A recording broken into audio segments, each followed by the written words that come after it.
नमस्कार दोस्तों, मेरे चैनल में आप लोगों का स्वागत है। ये वीडियो मैं थोड़ा बहुत लेट बना रहा हूँ। मेरे को टाइम नहीं मिल रहा था और मेरे घर के बगल में इतनी ज़्यादा म्यूज़िक और इतने ज़्यादा गाजे बाजे बज रहे हैं कि थोड़ा डिस्टर्बेंस हो रहा था मुझे, तो इसलिए मुझे बहुत दूर आना पड़ा अपने घर से। कोई मेरा स्टूडियो नहीं है पर्सनल, इसलिए थोड़ा स्ट्रगल करना पड़ रहा है। और गवर्नमेंट सर्वेंट हूँ, सर्विंग पर्सन हूँ, तो थोड़ा बहुत परेशानियाँ आती रहती हैं। तो इसके लिए मैं माफ़ी चाहता हूँ आप लोगों से। अगर वीडियो क्लियर आ रही होगी तो ठीक है, नहीं तो थोड़ा बहुत डिस्टर्बेंस आप लोग प्लीज़ मुझे माफ़ कर दीजिएगा उसके लिए। तो चलिए समझते हैं चार्ट को। देखिए, चार्ट आज निफ्टी का ये 15 मिनट का चार्ट है। और कल का थोड़ा बहुत हाईलाइट मैं आप लोगों को दे दूं कि प्राइस के लिए ये मैंने सप्लाई बताया था और ये सप्लाई बताया था, ठीक है। सॉरी, हाँ, थोड़ा रुक जाओ, क्लियर मैं कर दूं। देखिए, कल के लिए, कल जो मैंने बताया था आप लोगों को कि 24 तारीख का, कल आज ये मार्केट ओपन हुआ था और कल थी 23 तारीख, तो उसके लिए मैंने आप लोगों को ये सप्लाई बताया था और ये सप्लाई बताया था अगर प्राइस ऊपर की तरफ मूव करती है तो। और ये मैंने डिमांड बताया था कि इस डिमांड के पे प्राइस क्लोज हुई थी, तो प्राइस अगर कहीं भी इसमें ओपन होती है तो प्राइस थोड़ी देर के लिए साइडवेज हो सकती है, ठीक। उसके बाद अगर नीचे की तरफ मूव करती है तो ये आपको डिमांड मिलेगा और एक ये डिमांड मिलेगा, ठीक है। तो प्राइस ने दोनों डिमांड को टच किया है और दोनों डिमांड को टच किया है और काफ़ी देर, मतलब यहाँ पे टाइम स्पेंड करने के बाद नीचे की तरफ ब्रेक किया है। और ब्रेक जब किया था तो उसका रीज़न ये था कि यहाँ पे लिक्विडिटी इतनी ज़्यादा हो गई थी ना कि वो अगर ब्रेक करता तो प्राइस को मूव करना ही था, ठीक है। तो अब चलते हैं हम। वैसे आप जो मैं वीडियो कल बनाया था उसको आप लोग एक बार देख लीजिएगा, बैक टेस्ट कीजिएगा, उसको समझिएगा कि मैं जो भी बताया हूँ सही है कि नहीं, प्राइस मेरे अकॉर्डिंग थोड़ा बहुत मूव किया है कि नहीं। 100% कोई नहीं होता, 100% परफेक्ट भी कोई नहीं होता। तो कहने का मतलब है कि थोड़ा बहुत जो जैसा भी है, मैंने आप लोगों को गाइड किया है प्राइस की साइकोलॉजी और प्राइस की मूवमेंट बताने की पूरी कोशिश की है आपको, और चार्ट की बिहेवियर को समझाने की कोशिश की है। तो चलिए, अब जो भी आज का मूव रहा बहुत बेहतर रहा। और चलिए हम कल क्या कर सकते हैं, कल की मूव कैसी हो सकती है उसको देख लेते हैं और समझ लेते हैं। तो प्राइस को अभी चार्ट को क्लियर कर देता हूं और चलते हैं चार्ट पे। तो देखिए, प्राइस में गिरावट हुई है, इसमें कोई संदेह नहीं है कि प्राइस में गिरावट हुई है। सबको दिख रही है, मुझे भी दिख रही है, एक बड़े ट्रेडर को भी दिख रही है। आप किस टाइम फ्रेम पे ट्रेड कर रहे हो उसके लिए वो बात अलग हो जाती है। आप डे पे कुछ और मार्केट बुलिश होगी, हो सकता है 1 डे पे मार्केट बुलिश होगी 1 आवर्स पे मार्केट बुलिश होगी, 1 वीक पे मार्केट बुलिश होगी। लेकिन अभी फ़िलहाल में 15 मिनट पे प्राइस अभी बेयरिश है। अगर इसको तोड़ देती है, अगर इस लेवल को तोड़ती है, इस लेवल को कर्सर देखना मेरा, इस लेवल को तोड़ती है तो काफ़ी ज़्यादा बेयरिश हो जाएगी, ठीक है। तो चलते हैं, देखते हैं कि क्या कल का मूव कैसा हो सकता है। ये 15 मिनट का चार्ट है निफ्टी का 15 मिनट का चार्ट हम बैंक निफ्टी पे भी चार्ट का एनालिसिस करेंगे 15 मिनट का। तो ये हमारा अभी फ़िलहाल में ये सप्लाई है, ठीक है। ये अगर देखा जाए ना तो ये सारे सप्लाई ही हैं। प्राइस यहाँ पे सस्टेन किया है, सस्टेन करने के बाद ऊपर प्राइस जाने नहीं दिया है, प्राइस ने यहाँ से नीचे की तरफ ब्रेक किया है, यहाँ पे कुछ देर रुका है, रुकने के बाद प्राइस में गिरावट आई है। तो ये हमारा एक सप्लाई जोन है यहाँ पे, ठीक है। इसको ध्यान में रखना कि ये हमारा सप्लाई एरिया है, इसके ब्रेक करने के बाद ही प्राइस इस लेवल तक जाएगी। समझ रहे हो बात को? इस लेवल को ब्रेक करने के बाद ही इसको हम देखेंगे। अभी फ़िलहाल में प्राइस में अगर ये अभी डिमांड के नज़दीक है, प्राइस डिमांड जोन के नज़दीक है प्राइस, क्योंकि प्राइस इधर पिछली हिस्ट्री में काफ़ी अच्छी मूव दिखाई है, तो हम ये कह सकते हैं कि प्राइस यहाँ से अगर प्राइस गैप डाउन या गैप अप या न्यूट्रल ओपन होगा तो कैसा रिएक्ट करेगा। तो अभी क्लोजिंग इसकी डिमांड के नज़दीक हुई है, ठीक है। तो डिमांड के नज़दीक क्लोजिंग हुई है, तो चलते हैं अब न्यूट्रल अगर प्राइस खुलती है तो क्या हो सकता है। न्यूट्रल अगर प्राइस कहीं खुलती है यहाँ पे, तो अभी तो डिमांड की तरफ, डिमांड पे ही क्लोजिंग दी है, तो डिमांड से प्राइस शार्पली उठ सकती है, उठने के बाद यहाँ रुक सकती है, रुकने के बाद अगर ऊपर निकलता है तो ये लेवल तक जा सकता है। अगर प्राइस ऊपर नहीं निकल पाता तो प्राइस में गिरावट होगी और गिरावट यहाँ तक, जहाँ से ओपन हुआ है प्राइस वहाँ तक जा सकती है, ठीक है। अगर न्यूट्रल खुलता है तो न्यूट्रल खुलने पे ये भी हो सकता है कि प्राइस न्यूट्रल खुले। 3 कंडीशन होगी, ये पहला कंडीशन था जो मैंने आपको बताया। एक कंडीशन है कि प्राइस यहाँ पे जाएगी, फिर यहाँ पे आएगी, फिर ऊपर जाएगी, फिर नीचे जाएगी, और उसके बाद जिधर का मूव करे या नीचे का या ऊपर का, वो बात की बात है। ठीक है, जैसे आज मूव दिया था, कोई नहीं कह सकता था कि प्राइस नीचे आएगा। ठीक है, गारंटी नहीं थी कि प्राइस नीचे आएगा, लेकिन प्राइस नीचे आ गई। ऊपर भी जा सकती थी, इसको कोई रोक के थोड़ी ना रखा है। यहाँ पे प्राइस ऊपर भी जा सकती थी, यहाँ से कोई रोका थोड़ी ना है। हम नहीं रोक सकते, कोई नहीं रोक सकता, प्राइस को जिधर जाना है वो जाएगा। लेकिन प्राइस नीचे की तरफ मूव दिखाई, छोड़िए इस बात को। लेकिन प्राइस दूसरी कंडीशन में बता दिया।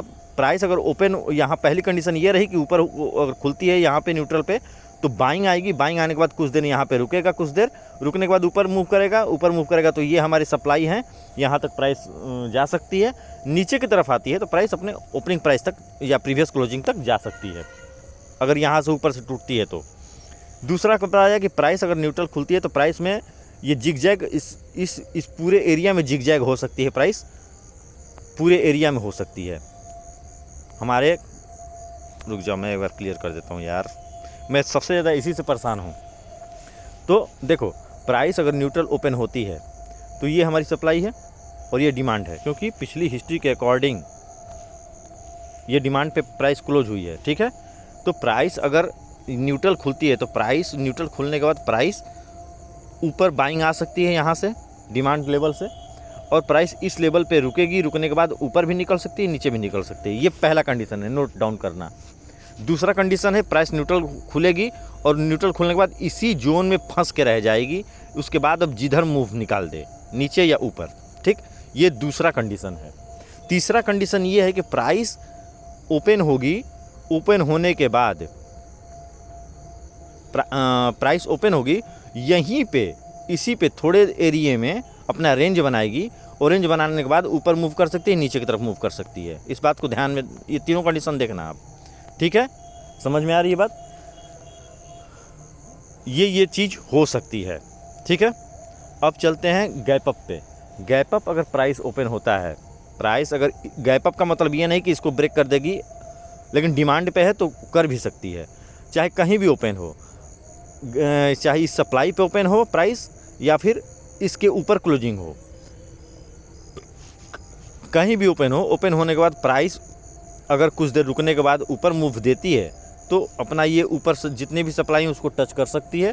नीचे की तरफ निकलती है तो अपने क्लोजिंग प्राइस तक आ सकती है। ठीक है, ये भी हो सकता है कि प्राइस यहाँ से शार्पली गिरे अपने सप्लाई से।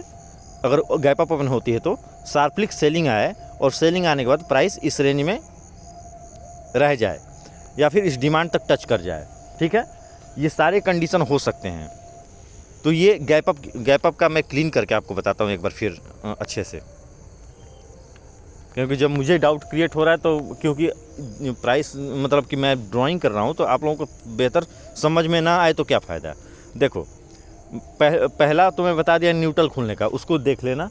न्यूट्रल अगर गैप अप, अगर प्राइस इस लेवल के नज़दीक कहीं आसपास खुलती है यहाँ पे, तो प्राइस में शार्प सेलिंग आ सकती है। आने के बाद प्राइस यहाँ से उठ भी सकती है, यहाँ से डाउन भी हो सकती है। ठीक है, अगर गैप अप ओपन होता है तो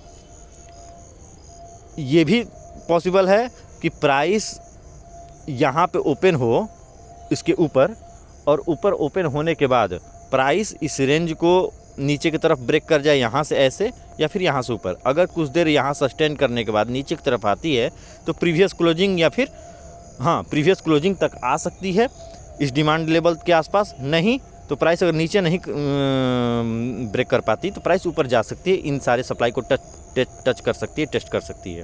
ठीक है, ये है हमारा गैप अप का। अब गैप डाउन का क्या है कि गैप डाउन में अगर प्राइस इस लेवल के नीचे कहीं ओपन होती है तो सेलिंग आ सकती है, सेलिंग इस लेवल के आसपास कहीं आ सकती है।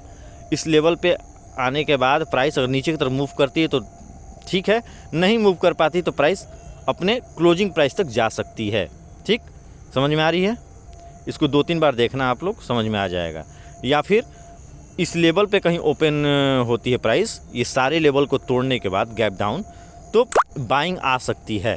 ठीक, बाइंग भी आ सकती है, इस लेवल से भी, इस लेवल से भी। मतलब दोनों कंडीशन को आप देखना, क्योंकि दोनों कंडीशन ये तो एक डिमांड पे ही है।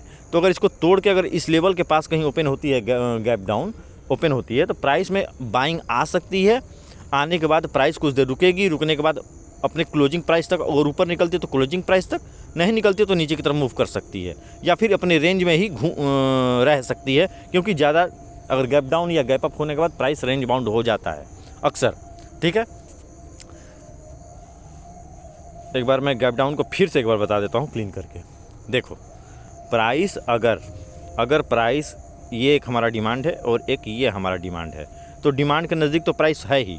अगर प्राइस इसके नीचे क्लोज हो, मतलब कि प्राइस गैप डाउन खुलती है, तो गैप डाउन खुलने के बाद प्राइस अगर यहाँ पे रुकती है तो प्राइस इस लेवल को टच कर सकती है, अगर यहाँ से गिरती है तो, ठीक। या फिर अगर नहीं गिरती तो प्राइस अपने क्लोजिंग प्राइस तक जा सकती है।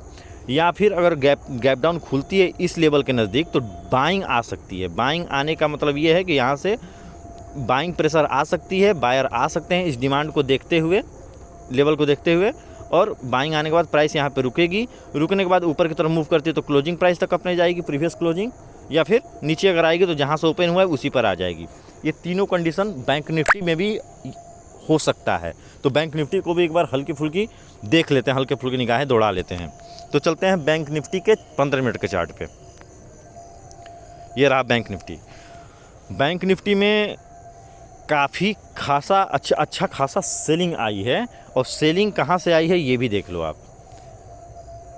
प्राइस मैंने आपको क्या बताया था कि प्राइस हमारे लिए ये एक सप्लाई है, और प्राइस डिमांड के नज़दीक ही थोड़ा बहुत ऊपर क्लोजिंग दिया है, मतलब यहाँ पे, ठीक है। अभी इसको टच नहीं किया था, लेकिन आसपास ही एक जोन की तरह काम करता है ना प्राइस।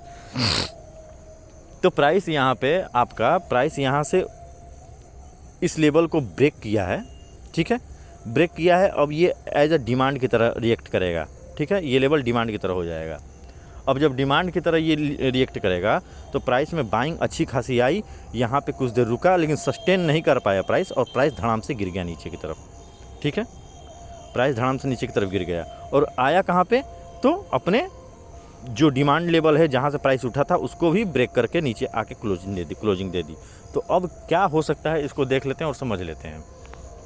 क्लीन कर देता हूँ।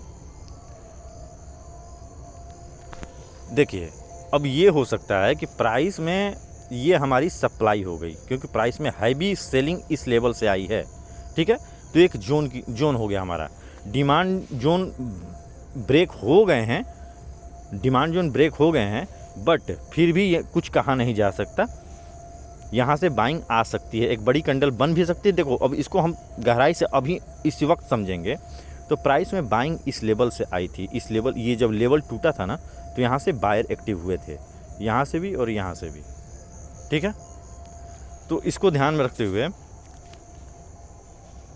हाँ,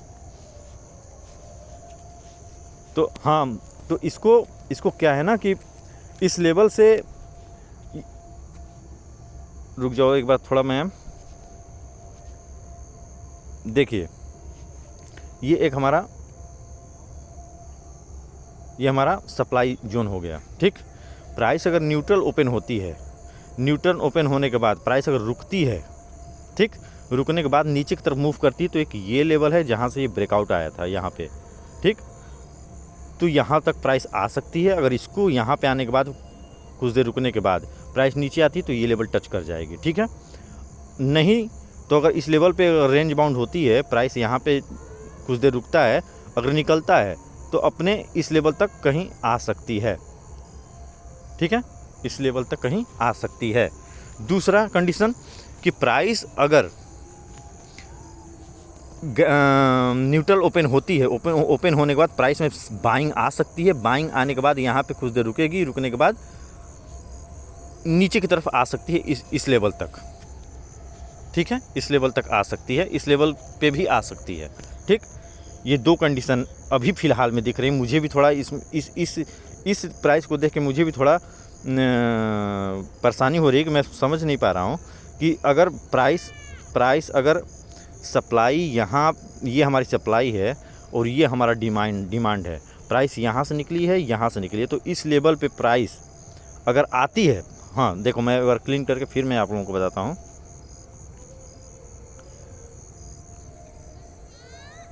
प्राइस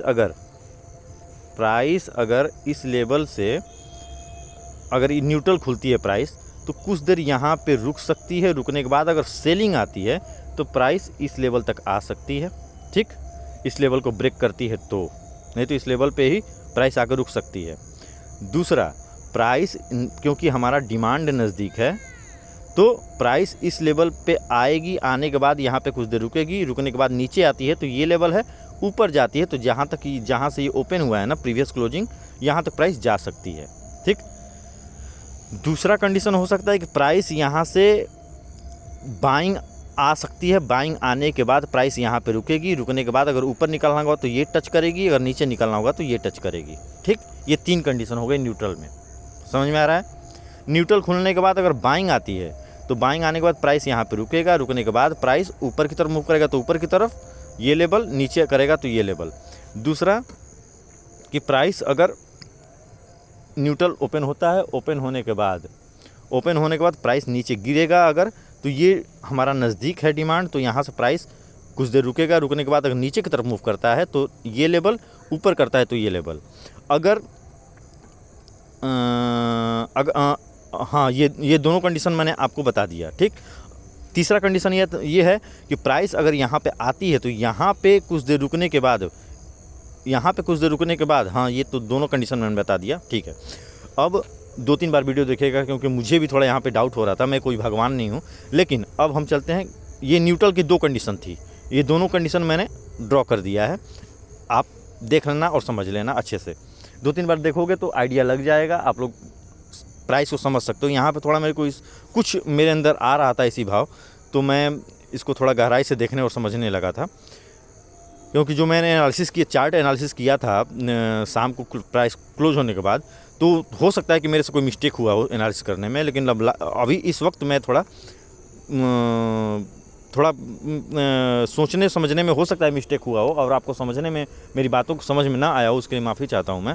क्योंकि जब मुझे डाउट हो रहा है तो मैं ये डर गया, अंदर से फील आ रही थी कि कहीं आप लोग मिसगाइड ना हो जाओ मेरे से। लेकिन मैंने ये दोनों चीज़ कंडीशन में बता दिया हूँ। तीसरा, अगर प्राइस गैप अप ओपन होता है, प्राइस अगर कहीं यहाँ पे ओपन होता है, ओपन होने के बाद ये कन्फर्म है कि प्राइस में सेलिंग आएगी, क्योंकि ये सेलिंग है, सेलिंग प्रेशर काफ़ी ज़्यादा है। तो प्राइस यहाँ से अगर सेलिंग प्रेशर आती है तो प्राइस इस लेवल पे आके रुकेगी, अपने प्रीवियस ये जो क्लोजिंग प्राइस है यहाँ पे आके रुकेगी। रुकने के बाद अगर प्राइस नीचे मूव करती है तो ये लेवल और ये लेवल हैं, अगर नहीं मूव करती तो अपने क्लोजिंग प्राइस तक वापस जा सकती है, ठीक है। ये हो गया गैप अप का, ठीक है। गैप अप का यही कंडीशन है। गैप अप का ये भी एक कंडीशन है कि प्राइस अगर ज़्यादा इस लेवल पे गैप अप नहीं होता है, इस लेवल पे होता है, तो प्राइस इस लेवल को रिस्पेक्ट करते हुए प्राइस एक्शन बना के ऊपर भी जा सकता है अपने इस लेवल तक, नीचे अगर आएगा तो अपने ये प्रीवियस क्लोजिंग तक आ सकता है। गैप अप में ये दोनों कंडीशन में आप समझ लो। अगर ज़्यादा ऊपर होता है, ओपन होता है, तो प्राइस में सेलिंग आएगी, सेलिंग आने के बाद ये बेस, ये जो यहाँ पे जो प्रीवियस क्लोजिंग है यहाँ पे आकर रुकेगी। रुकने के बाद अगर नीचे की तरफ आती है तो ये सारे लेवल हैं, ऊपर जाती है प्राइस तो ये लेवल है। अगर ज़्यादा ऊपर गैप अप नहीं होती तो प्राइस यहाँ पे अपना थोड़ा बहुत रेंज बाउंड होगा, प्राइस एक्शन बनाएगा ऊपर की तरफ, तो ऊपर की तरफ हमारा प्रीवियस स्विंग हाई है, नीचे की तरफ आती है तो हमारा ये क्लोजिंग जो प्रीवियस क्लोजिंग है, ठीक है, वहाँ तक। अब चलते हैं गैप डाउन। गैप डाउन में क्या है, प्राइस अगर इस लेवल को, तो इस लेवल के नज़दीक ओपन हुआ है तो प्राइस अगर नीचे की तरफ ओपन होता है तो प्राइस में बाइंग आ सकती है। इस लेवल बाइंग आने के बाद अगर इस रेंज को तोड़ता है तो ये सारे रेंज हमको ऊपर की तरफ निकलता है तो ये लेवल, अगर नीचे की तरफ निकलता है तो ये लेवल, ठीक है। अगर नहीं निकल पाता तो प्राइस यहाँ पे साइडवेज हो सकती है, ठीक है। दूसरा कि प्राइस में अगर गैप डाउन ओपन होता है तो प्राइस में सेलिंग प्रेशर हो सकती है और ब्रेक करती है तो ये लेवल तक आ सकती है। प्राइस में अगर सेलिंग प्रेशर आती है तो इस लेवल तक आ सकती है, ठीक है, इस लेवल तक। वैसे प्राइस में सेलिंग काफ़ी ज़्यादा आई है तो हो सकता है, कुछ भी हो सकता है। हम अपने तरफ से प्रेडिक्शन में क्या है कि हम 100% कुछ भी नहीं होता, लाइव मार्केट में सारी आपकी एनालिसिस धरी की धरी रह जाएगी। लेकिन फिर भी हमारी, जब हम एनालिसिस किए रहेंगे ना तो हेल्प बहुत ज़्यादा मिलती है, और उसके बाद अगर एनालिसिस हमारी फेल होती है तो इतनी हम प्रैक्टिस किए रहते हैं, एनालिसिस किए रहते हैं कि हमको अपनी लाइव मार्केट में अपनी माइंड को कैसे डाइवर्ट परफेक्ट डायरेक्शन में कैसे कैच करना है, वो सब कुछ आ जाता है। तो 2-3 बार वीडियो को देखिएगा, समझिएगा, और टेंशन ज़रा भी मत लेना। मम्मी पापा का, अपना फैमिली का, अपना सब कुछ, अपने रिलेटिव को खुश रखिए, आप भी खुश रहिए। मिलते हैं नेक्स्ट वीडियो में। धन्यवाद।